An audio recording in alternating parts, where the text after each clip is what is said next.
जरा जोर से बोलिए। अच्छा, एक बात ध्यान रखना, ये दिल्ली राजा दिलीप की है और दिलीप के नाम से इस भारत की राजधानी का नाम बोलते क्यों नहीं हो? और दिलीप राजा दुनिया में ब्रह्मांड में भक्त के नाम से भारत की राजधानी का नाम, जरा जोर से बोलिए। लेकिन गड़बड़ हो गई भाई, कहीं दिल्ली बिल्ली की तो नहीं हो गई। इसलिए भाई बहन, इस दिल्ली को हम फिर से गौ माता की दिल्ली बनाएंगे।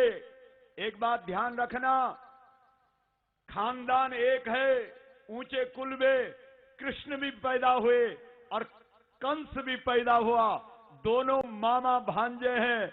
लेकिन भाई बहन ध्यान रखना, एक शैतान हो गया और एक भगवान हो गया। चक्कर क्या कहां पड़ गया बोलो?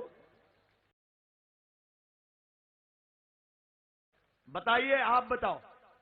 क्योंकि भाई बहन श्री कृष्ण ने गाय का दूध पिया, इसलिए गाय के दूध ने उन्हें भगवान बना दिया, और कंस ने शराब पी, इसलिए। आप इस देश को क्या बनाना चाहते हैं? इस देश को तुम कंस का भारत बनाना चाहते हैं या कृष्ण का भारत बनाना चाहते हैं? उत्तर दो।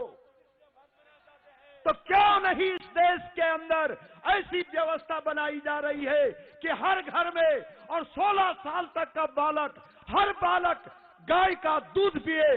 क्योंकि जो बालक गाय का दूध पीता है वो कृष्ण होता है, और जो शराब पीता है वो कंस होता है। बोलो ठीक है कि नहीं? तो फिर क्यों नहीं इस देश को बताते हो कि इस देश के अंदर, और एक बात और ध्यान देना, इस देश के अंदर चाय पर चर्चा होती है, तंबाकू पर चर्चा होती है, लेकिन गाय पर क्यों नहीं संवाद होता है?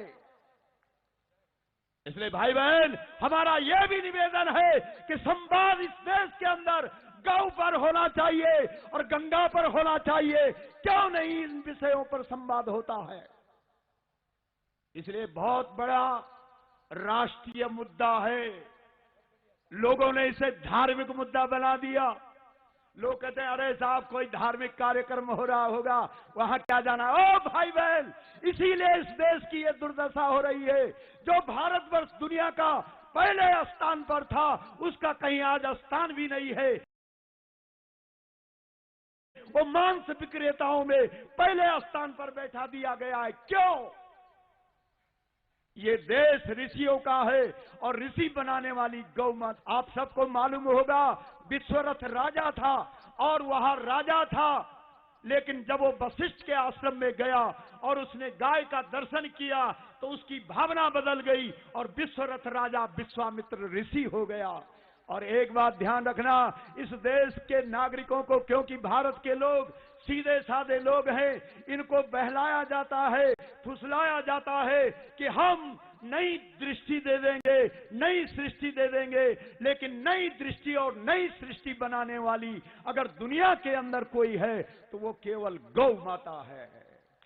इसलिए अब बदलेगा भारत। इस देश के अंदर गौ माता पर चर्चा होनी शुरू हो गई है, क्योंकि जब तक गौ पर चर्चा नहीं होगी तब तक ये देश बदल नहीं सकता, क्योंकि ये देश गायों का देश है। और जब तक इस देश के अंदर संवाद गायों पर नहीं होता तब तक इस देश में परिवर्तन नहीं हो सकता।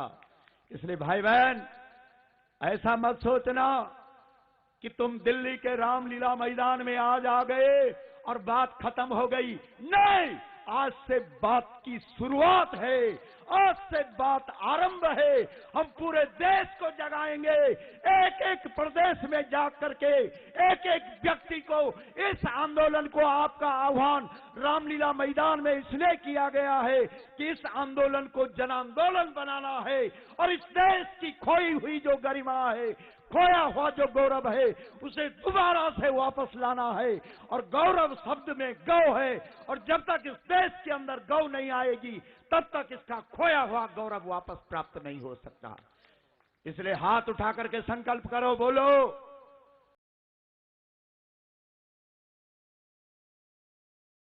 यहां से अपने अपने स्थान पर जाकर के इस गौ रक्षा के मुद्दे को जन आंदोलन बना दिया जा प्राप्ति जो आंदोलन किया, अब ये गौ माता को राष्ट्र माता का पद दिलाने का उस आंदोलन से भी ये आंदोलन बढ़ चढ़ करके होगा।